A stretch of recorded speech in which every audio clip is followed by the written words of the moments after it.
Hello बेटा, अभी तक अपन ने जो इनकम टैक्स में पढ़ा था वो नॉर्मल स्लैब रेट पढ़ा था, है ना। नॉर्मल स्लैब रेट थोड़ा सा मुझे सबसे पहले याद दिलाएंगे सब जज। नॉर्मल स्लैब रेट में अपन ने देखा था कि अगर बंदे की एज 60 साल से तो 2.5 लाख के नीचे, 2.5 लाख से 5 लाख से 10 लाख 20% और 10 लाख के ऊपर 30%। और वो अपना कौन सा स्लैब रेट था बेटा? नॉर्मल। अगर कोई बंदा टैक्स भरना तो चाहता है बट न्यू रिजिम के हिसाब से, क्या के हिसाब से? न्यू रिजिम मतलब ही सेक्शन 115BAC, तो उसको नॉर्मल टैक्स रेट जो है वो एप्लीकेबल होने वाला नहीं है। उसको जो है ये वाला स्लैब रेट क्या हो जाएगा? एप्लीकेबल। तो तुम लोगों को क्वेश्चन में देखना पड़ेगा कि तुम लोगों को ऑप्ट आउट कर रहा है या नहीं कर रहा है। अगर ऑप्ट आउट कर रहा है तो ये वाला जो स्लैब रेट है वो क्या हो जाएगा? एप्लीकेबल। अगर नहीं कर रहा है तो पुराना वाला जो स्लैब रेट था वो क्या हो जाएगा? एप्लीकेबल। समझ में आ रहा है सबको यहाँ तक? तो चलो एक बार स्लैब रेट देख लेते हैं। तो अगर कोई बंदे की इनकम जो है वो 2.5 लाख से कम है, कितने लाख से कम है? तो उसको कोई भी टैक्स लगने वाला नहीं है। भाई अगर 2.5 लाख के ऊपर है और 5 लाख से तो कितना परसेंट? अगर 5 लाख से ज्यादा, 7.5 लाख से तो 7.5 लाख से ज्यादा, 10 लाख से कम 15%, 10 लाख से 12.5 लाख से कम 20%, 12.5 लाख के ऊपर 15 लाख के नीचे 25%, और अगर 15 लाख के ऊपर है तो कितना परसेंट? अब देखो स्लैब रेट में ज्यादा कुछ चेंजेस है नहीं, बट उन्होंने बाइफर्केशन थोड़ा सा कर दिया है। जैसे अपन पीछे अगर देखते थे पुराना वाला स्लैब रेट तो 2.5 लाख तक वैसे भी नहीं था, है ना। 2.5 लाख से 5 लाख कितना परसेंट था? बट एक नया बीच में उन्होंने ला लिया। देखो अपना जो लिमिट था वो डायरेक्ट कितना था? 5 से 10 था। अब कितना कर दिया? 5 से 7.5, और इस पे कितना लगेगा? 7.5 से फिर से और एक स्लैब रेट ला गया जो कि कितने लाख तक है? 10। इसके ऊपर कितना परसेंट?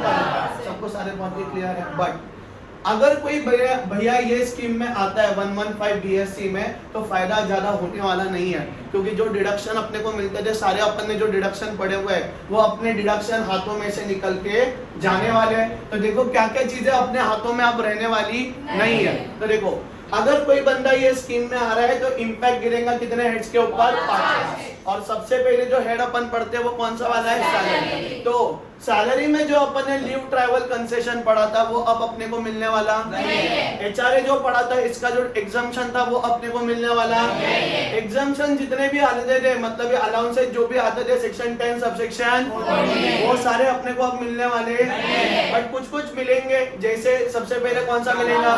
ट्रांसपोर्ट अपन ने पढ़ा था, ट्रांसपोर्ट वाला। कन्वेंस भी पढ़ा था कि नहीं पढ़ा था? फिर जितना भी कॉस्ट लग रहा है क्या करने के लिए वो भी मिलेगा, और डेली अलाउंसेस भी अपने को मिलने वाले हैं। तो समझ में आ रहा है? HRA में तुमको, अगर तुम लोग कौन से सेक्शन में आते हो? 115BSC। सॉरी, सैलरी में जो है तुमको लीव ट्रैवल, HRA और जो भी अलाउंसेस सेक्शन 10 सब सेक्शन 14 में आते थे ये सारे अब मिलने वाले हैं। समझ में आ गया? बट अगर तुम लोग ओल्ड रिजिम में हो तो ये सारे मिलेंगे, न्यू रिजिम में नहीं मिलेंगे। समझ में आ गया? बट ये 4 जो लिखे हुए हैं मैंने ये तुमको मिलने वाले हैं। सबको यहाँ तक की कहानी क्लियर है भाई? डिडक्शन भी पढ़ा था अपन ने सेक्शन नंबर 16 में। अगर तुम लोग ये वाले सेक्शन में आते हो तो डिडक्शन मिलने वाला नहीं है। 3 टाइप के डिडक्शन थे सेक्शन 16 में। एक तो स्टैंडर्ड डिडक्शन 50,000 का, एंटरटेनमेंट अलाउंस जो कि सिर्फ गवर्नमेंट एम्प्लॉय को मिलता था, नॉन गवर्नमेंट एम्प्लॉय को नहीं मिलता, और तीसरा था प्रोफेशनल टैक्स। ये जब पहले अगर अपन आते थे इसको छोड़ के तो अपने को मिलता था, इसमें मिलने वाला। समझ में आ गया? किसी को कोई डाउट है यहाँ तक? उसके बाद अब आएंगे बेटा सेकंड हेड पे जिसका नाम क्या है? House property. अच्छा, कितने लोगों को याद है कि सेल्फ ऑक्यूपाइड प्रॉपर्टी के ऊपर अपन क्या निकालते थे? इंटरेस्ट वहां पे मिलता था।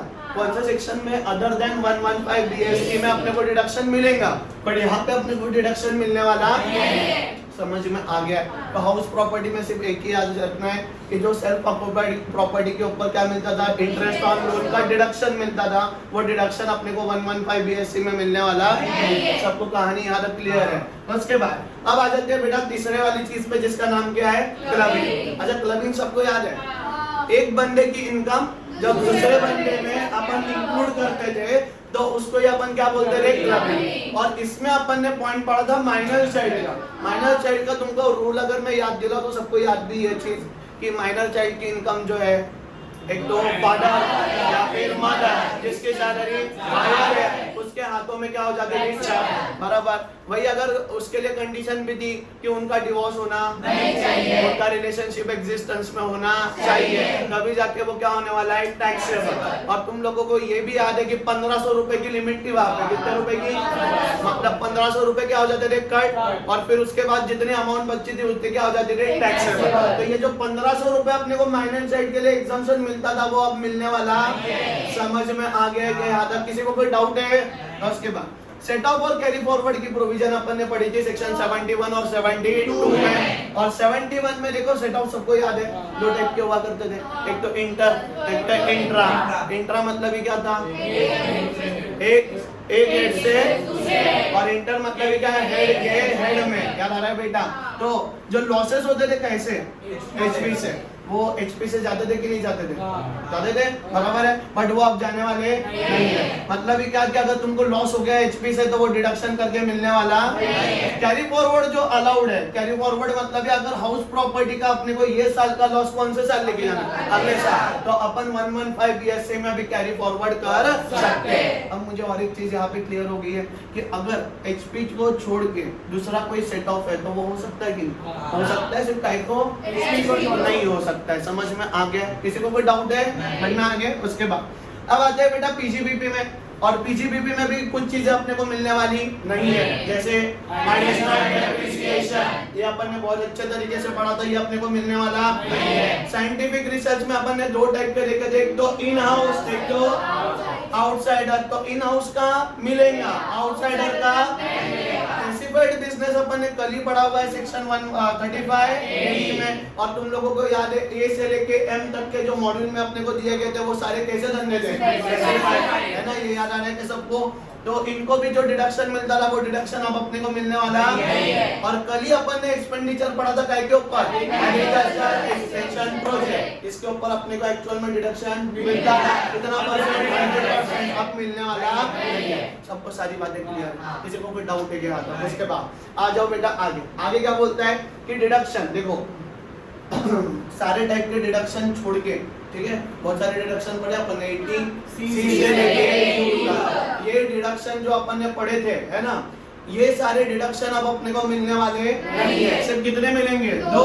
एक तो कौन सा वाला, और एक तो जे यही मिलेगा, बाकी कोई भी डिडक्शन मिलने वाला नहीं है। समझ में आ गया क्या सबको? यहाँ तक कोई डाउट है? बढ़ना आगे। उसके बाद आ जाओ आगे इंपॉर्टेंट पॉइंट्स पे आ जाओ। और क्या बोलता है देखो, एक पॉइंट पढ़ा था अपन ने, अनअब्जॉर्ब्ड डेप्रिसिएशन। ये क्या होता है कि अगर ये साल डेप्रिसिएशन हो गया और उसको कैरी करना है, कैरी फॉरवर्ड, तो उसको अपन क्या बोलते थे? तो ये भी सेट ऑफ हो सकता है क्या? नहीं हो सकता। ये हो सकता है क्या? नहीं। इसके साथ साथ में जो रिबेट अपने को मिलता था, बता दो जरा रिबेट की प्रोविजन, 5 लाख के नीचे अगर तुम्हारी क्या है, बराबर, तो वो केस में तुमको क्या मिलता था? रिबेट 12,500 या actual tax paid whichever is lower, बराबर। ये अपने को अभी भी अवेलेबल रहने वाला है। मतलब ही क्या कि अगर तुम्हारी इनकम कितने लाख से कम है तो ये सेक्शन में भी तुम लोग रिबेट क्लेम कर सकते हो। समझ में आ गया? और last point, taxes on special income winning from lottery allowed है।